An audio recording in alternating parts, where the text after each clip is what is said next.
guess what? What, Candice? We're hiring over at AHS. You are? Yes, I saw that you were hiring too. Yeah, we have 3 positions open right Oh now. my goodness, it's so good to bring on new people into your organization. And it reminded me that when we onboard people, even before they get there, there's that interview process. And I wanted to have a candid conversation about the art of interviewing. So, what are we looking for in a person? Some tips for those that are on the job market. Are you excited about this conversation Yeah, today? absolutely. Interviewing and hiring people is a really interesting topic to me, and frankly, it's kind of like magic because if you Oh, think about the fact that we get maybe 2 to 3 pages of text in maybe 60 to 90 minutes with a person, and then we're making a significant financial commitment to them after that little bit of time, it's amazing that it's successful at all. yeah, I mean, I understand that there is a little magic involved, but I love interviewing. I love the fact that I can really demonstrate and show how I fit into an organization. I also get to figure out if that organization is going to be a good fit for me. But on the flip side, I get to network and meet new people. I get to ask the right questions or get the right questions asked of me. So I appreciate and enjoy the entire process. So, which side of the process do you like the best? The interviewing part, or the being interviewed, or the interviewing part? Can I say yes to both? No, Sure. of Yeah. course I can. So I enjoy the interviewing part. It's not a nervous thing for me. It's like storytelling, and I get to share the best parts of myself that I would like to share. But I actually like the flip side a little bit more now as a hiring manager because I get to ask the right questions so that people can share more about themselves. Yeah. I was thinking about like how many times I've actually interviewed for a job over the last, the 30 years that I've been at the Hmm. university. And I think I've only interviewed for like 6 different positions over What? the course of my 30 years here. I've been kind of fortunate to not have gone out and done that, but I know a lot of people interview a lot more often than that. Have you interviewed more often than that? I have interviewed more often than that, sometimes for practice. I will say that I practice often when I'm speaking, but sometimes I'm looking for a job and I will interview and intend to get that job. And then during the interview process, I figure out it is not the fit for me and I turn it down if the job is offered, which it usually is, and I continue to keep looking. So, Yeah, I think it depends on like the person. I mean, for me, not seeking a lot of different jobs has been a good thing for me. But we have a common colleague who believes in interviewing for a job a year. Like wow. he really believes that you should put yourself out there. It's a Hmm. way for you to grow. It's a way for you to stretch. So it all depends on who you are. Yeah. So I want to think about it since we both are hiring managers and we're going to be bringing people onto our team soon, thinking about what are we looking for when we're thinking about bringing someone on? Like, what are those things that we're really looking for? Can you share at least one? We'll go back and forth. Yeah, absolutely. I think the first thing that I look for, and this may be a bit of a surprise because we're in IT, and you would think that we'd be looking for technical skills first. And I think that technical skills are important. We need to have somebody to be able to come in and do the job technically. What I'm really looking for is someone who's going to come in and contribute culturally to our team. Tell me a little bit more about what you mean by contribute culturally. Yeah, so we have I think a really healthy culture on our team where people get to contribute to it and everything. But there's you often hear the word fit when we're Mm, talking about hmm. hiring people, and fit can actually be something that can be used against people. Like if they're different than everybody else on the Right. team, that you can sort of exclude them, you can be biased against them. Oh, they're not a good They're fit. not a good fit here. Hmm. But and for me, when someone is a good fit is when they're going to come in and actually expand our culture. They're going to Hmm. improve our culture. They're going to bring their lived experience into the equation and make us better. So it's like it's this like ever expanding fit that becomes more inclusive with every person we hire. And I kind of like looking at that because that's the thing I really want people to contribute to our team aside from their own technical skills. Hmm. I think one of the things that I'm definitely looking for high on the list is high emotional intelligence. I'm really looking for someone that can know about themselves and manage their emotions in a healthy, empowering way so that they can contribute to the team. And when conflicts arise or when there are high pressure situations, I know that they can be level headed as they go through that. So, Yeah, emotional intelligence isn't something that we've talked about a lot in mm. this podcast. So can you give an example of like where that comes into play? So there are like four different parts of emotional intelligence. Two have to do with yourself, so self awareness and self management. How you do that, I know who I am and how I manage it. But social awareness and relationship management is the other two pieces, and so that's all encompassing for emotional intelligence. And I need you to know who you are, but I also need you to be able to relate to people on our team and the people we support. And so when you have a high emotional intelligence, you're firing all four of those categories, and that's what I would like to see. Yeah, how challenging is that in sort of our environment when we're hiring IT professionals who, a lot of them tend to focus on the technical skills. The emotional intelligence is really one of these. We used to call them soft skills, but I think we're Mhm. calling them power skills Power now. skills now, Yeah. yay. And how often do you have trouble finding people that have both? I think that right now you have to it's not like a diamond in a rough, you have to cast the net wider. So, it wasn't that they didn't have them before, but I don't think that we were actively seeking and looking for them, and people can grow into these skills, they can learn more about these skills, but we were focusing, I think, a little too much on some of the technical, which you can definitely pick up and learn. Technology changes every day. You may not have known about AI 10 years ago. Guess what? You can learn about it. Yeah. However, some things take a little bit longer for me to teach you, which is don't yell at your coworkers. Yeah, So exactly. yeah. Yeah. That those basic human skills Mhm. can be a little harder to teach people if they don't come naturally to them. They're teachable, Mhm. but sometimes it takes a little longer to do that. And I think related to emotional intelligence, which is kind of tied to it, it's also a power skill. Communication is Yeah. a big thing I'm looking for. I'm not just looking for someone that can talk at people, but communication is a two-way street. You have to listen as well as being able to communicate. So it's really high on my list that they have to be able to communicate to a broad audience, not just other technical people. Oh, absolutely. I mean, most of our staff, regardless what their role is now, they are interacting with our clients in very direct ways. And we would definitely want people who can have that conversation, who can translate from the technical to the practical, Mhm. and in the speak of the business, right? So what other things are you looking for when you're hiring? So I have a phrase that I use a lot now, and it's hire good humans.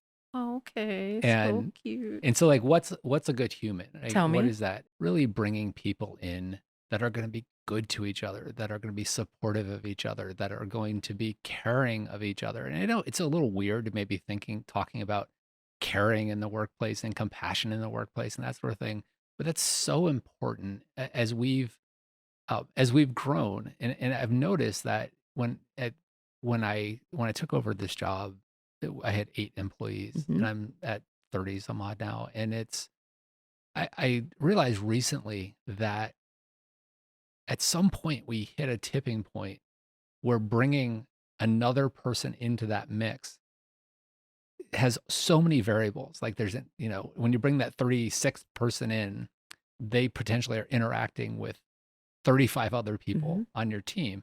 And if that compatibility isn't there as humans, It can wreck it. right, it can bring toxicity to a great team really quickly. So I want somebody who's going to come in and be respectful and be inclusive and just it it's hard to maybe describe, but Mhm. it's like hiring good humans is so important.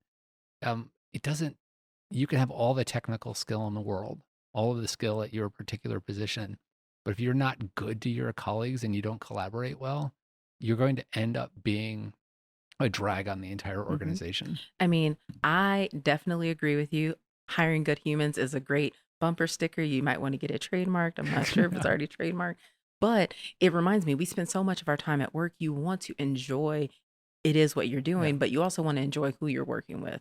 And I'm not saying you have to be best friends. I'm actually not advocating that you be Yeah. best friends with all your colleagues, but you should be able to be cordial with each other. And so, Right. Yeah. I'm not advocating that everyone has to like go out after work with everybody and do things socially. Every once in a while we'll do stuff mhm, socially as a team, but I actually think it can sometimes backfire if you're too close to the people on your team mhm, because you you bring all the personal drama into it, you bring all the personal biases into it, favoritism, that sort of mhm. thing. but that doesn't mean we can't be good to each other and we can't care about each other in the workplace. Agreed. I think if I had to think about another thing I'm looking for someone that is adaptable and that has good team work ethic. So I want them to obviously have good work ethic, but being able to collaborate with others and be adaptable because technology changes all the time. And one solution might have worked last week and then an update happened and it's never going to work again. You have to be able to work for that. So I think that there are lots of questions that we can ask that get to that. Are there any other skills that you really I think the need? last one that I really look for is related to what you were just talking about. It's this ability and desire to learn, right? Like a growth mindset? Right, yeah. It's not just I can learn, but I want to learn, Mhm. right? And in our field, you almost need that because if you don't want to learn, it's going to get overwhelming. The pace of technology is almost too fast for me at this point. Mhm. It's like with AI and all this stuff that's coming, it's like what's new today, right? What's new this afternoon is Right. is And you want that yeah, person to take the initiative and the yeah. desire to wanna learn versus you having to feed it to them, Yeah. so And I'd much rather see that in somebody than an existing skill set, right? An Mhm. existing skill set will serve you well for the next 6 months. Mhm. That ability and desire to learn is what's going to make you successful over the long term. Awesome. So, I think I wanna transition to talking about what are some tips for those that are interviewing? They might be on the job market, it might be our shared colleague that interviews every year. Yeah. What are some of those tips that we have for them? S- So I think for me, the number one thing is being a combination of authentic and professional in Mm. that interview. So there's so much emphasis in today's world on be yourself, be authentic, Hold back a little right? bit. But you don't have to be 100% you 100% of the time, Mhm. right? There's different parts of our personalities, there's different parts of our character that are appropriate at certain times. And as in when you're interviewing, you need to make sure that the appropriate part of you is out front. Mhm. For example, you might be the funniest person on earth, right? And that is going to serve you well in the workplace in small doses. But if you were to interview and crack jokes the entire time, they're not going to hire you unless you're like applying Interviewing for a interviewing for a comic. comedy job or like a SNL writer job or something like that. But that's I think a really maybe an extreme example, but I think it illustrates the point that Mhm. you don't bring all of you to the table all the time. Right, and it's not about faking a personality, it's Yeah. about being authentic and only demonstrating the ones that are gonna serve you at that time to the certain audiences. Right. If you're applying for a communications job, bring out those pieces of your personality that demonstrate that you Mhm. communicate well.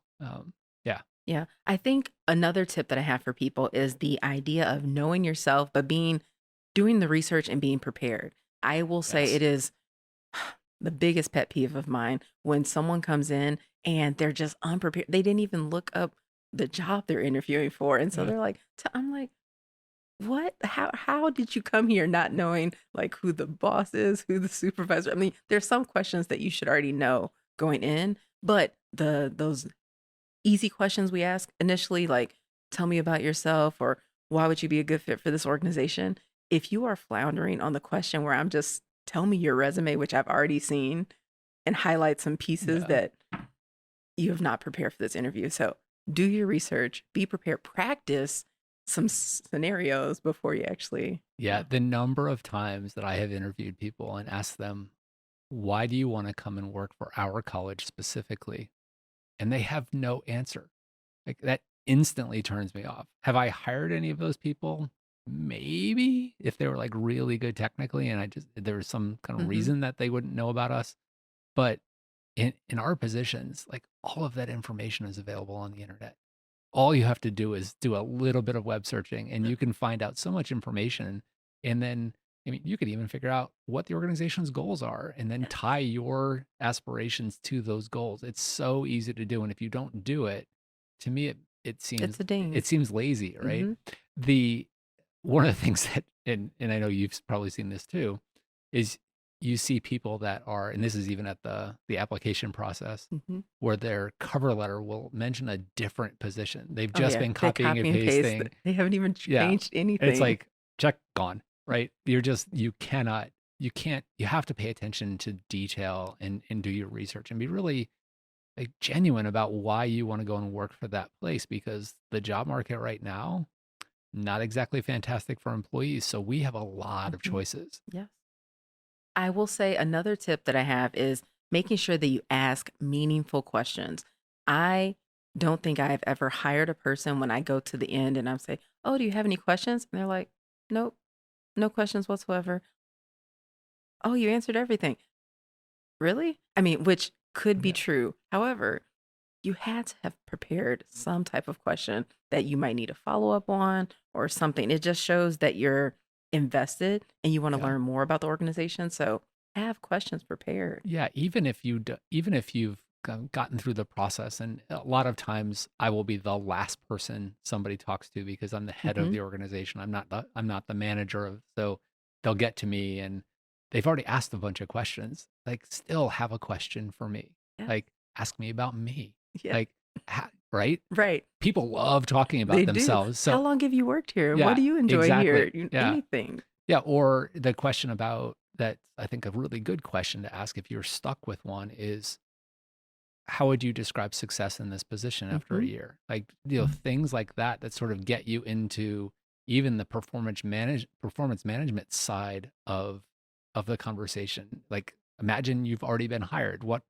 questions would you want to know then? Ask those during the interview process. Definitely. I usually go to tell me about the organization's culture and things of that nature, but I want to learn more about what do people from the inside and outside say about this organization. I Yeah. can only know so much from Google searching Yeah. and such. Actually, I want a small aside there that Yeah. the question about what is the organization's culture like, and this is from the hiring manager side. I was in an interview with a candidate who asked that exact question a few months ago, and it wasn't just me in the room. There was a bunch of members of our team, and normally, as the head of the organization, I would jump in and answer that question, but I paused a bit and I let my team answer that question Bravo. and it was amazing. Like I almost got choked up hearing them Oh, talk about the our culture and how good it was. And that was so much more effective. So when candidates are asking about your organization, sometimes you as the head aren't the best person to answer the question because I can sit there and wave a flag and say this is the, best thing since sliced bread. But when you have the people that are actually working, it's more it's memorable. more It's memorable. actually Yeah. more impactful. Yeah. Yeah. So, ah, so are there other tips that you have for those that are interviewing or looking for a job? So I think the biggest thing, and this is, I think, particularly useful in technology fields, is don't hide the gaps in your experience. Hmm. You know, technology, other fields change so rapidly that the job description is written maybe different than what you've had experience with. But a lot of people will try to sort of hide the fact that they haven't done that thing that they're applying for. I can see that, right? Yes. As a hiring manager, I Mhm. can look in your resume and go, they haven't done this. What I want to know How is, do you plan to learn about that? How do right, you plan to yeah, adjust? what's your So, plan to improve your skills here? And tell me that plan in the interview process. Admit hmm, that, hey, I haven't done X, but this is how I'm going to remedy that if I'm hired. And this is the support I would need to do that. Be real about it. And I appreciate that honesty. I think, and I know that this is a tip that most people that have interviewed before will be aware of, but there's that STAR method. It's the situation, task, action, result. And it's really just the art of storytelling. But you're really trying to tell what is that specific situation that you did, because there's going to be open-ended questions. And then what is the task? How were you involved? And then how is it remedied? So you're really trying to tell the whole story and provide specific details of what did you do in this piece and how was it resolved versus just I found this story and just talking on and Yeah. rambling until you get to the end of, oh, wasn't that funny? I was like, "Ooh, how did you answer the question?" Right. The STAR method is really important. And if you're not familiar with that, I would definitely go and look that up Yes, and please. because it's a really effective way of doing it because so many times we ask a question where we'll say, "What would you do in this situation?" And someone will come back with a textbook answer of, "Well, this is what you should do in this situation." I want to know what you did do in Mm-hmm. that situation. So Yep. pull up a real example and show what was the situation, and how did you approach it and what was the result. So yeah, Yeah. Are there any other tips that we have for people that are interviewing? I think it's always figure out how you are unique. Like, what Mm, is the reason that they want to hire you? Um, and that involves research, right? That involves knowing the organization well, what the organization is trying to do. That's where you can, um, when you're asking questions of the organization, of the hiring mhm. manager, and they say, you might ask them, what are the organization's top 5 goals this year? And when they itemize those goals, you then have the opportunity to come in and say, "This is how I can help you do Yes. that." Right? Mhm. Make yourself useful right off the bat. And I think that's how do you stand out? How do you differentiate yourself from The the rest of the rest of the applicants. yeah. Yeah, I think that's great. I will say right now that there's going to be plenty of other tips, but before we wrap up, I do want to have us do our part where we share where we still struggle in this area. So Candice, where do you struggle in either as the candidate or as the hiring manager? I think I still struggle when I need to remember that it's not just me that's interviewing for a job, but I'm interviewing them. I need to make sure that it's going to be the right fit for me. And that's the part where I still struggle. I want to make sure that they are the best organization for Candace at the time. So I think that's where I struggle the most. Yeah, absolutely. I mean, we both are experienced, talented individuals. Like, we don't have to like take a job just because it's offered to us, right? Hmm. We need to make sure that we are, here's that fit word again, but that it fits for us, right? It fits Hmm. for our career aspirations at the time. It's going to help us grow, and that sort of thing. So that is a struggle. It certainly is. How about you, Chris? Where do you still struggle in the interviewing process? So me, I think it's on the hiring manager side. I can slip into this mode where I will see a candidate and I will see myself in them and Hmm. think like, and that instantly makes this positive reinforcement in my brain. I'm like, oh, I really like them. I can see, they look like I did when,